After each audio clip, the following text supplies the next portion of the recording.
Welcome to Science by PK. Have you ever walked into a room and completely forgotten why you went there? Or maybe studied all night for the test, felt confident, but when you sat down to take your test, your mind went completely blank? Why does this happen? Why do we forget things? And is there a way to improve your memory? Today, we're diving into the fascinating science on forgetting things and how our brain decides what to remember and what to erase. Our brain is like a giant library filled with books, but instead of neatly organizing them, sometimes it shoves them into random places or even throws them away. Scientists believe forgetting isn't a flaw. It's actually a survival mechanism. What if we remember every single detail of our lives? Our brain would completely be overloaded, like a phone that keeps running out of storage. Think about it. Do you really need to remember what you had for lunch 3 weeks ago? Probably not. Our brain prioritizes important information that discards what we consider unimportant is called memory pruning. Just like a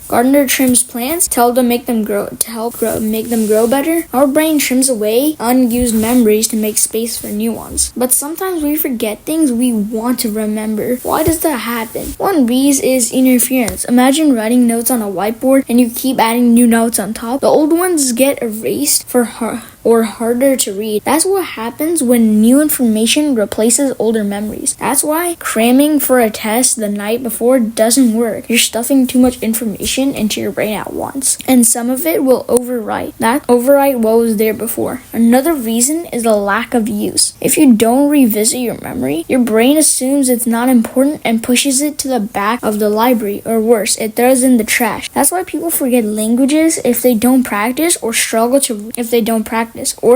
to recall things they learned long ago. Forgetting also happens because of stress and emotions. Have you ever panicked during an exam and suddenly couldn't remember the answer, even though you studied? It's because stress releases hormones like cortisol, which can block access to memories. It's like trying to find a book in the library while someone is shaking the shelves. Everything becomes harder to grab. This also explains why people sometimes forget painful memories. The brain, in an attempt to protect you, might suppress traumatic experiences by making them difficult to recall. So how can we improve our memory and stop forgetting important things? One powerful trick is spaced repetition. Instead of cramming everything in one night, review the information over several days. Think of it like watering a plant every day. Instead of dumping a whole bucket of water at once, water a little at a time. Another method is making connections. Our brain loves stories, so linking new information to things that you already know makes it easier to remember. If you're trying to memorize a fact, try turning it into a funny joke or mental image. Your brain is more likely to hold on to it. Another technique is called active recall. Instead of passively reading something over and over, test yourself. Close the book and try to explain what the concept is in your own words. This forces your brain to work harder and strengthens the memory. And don't underestimate the power of sleep. While you sleep, your brain sorts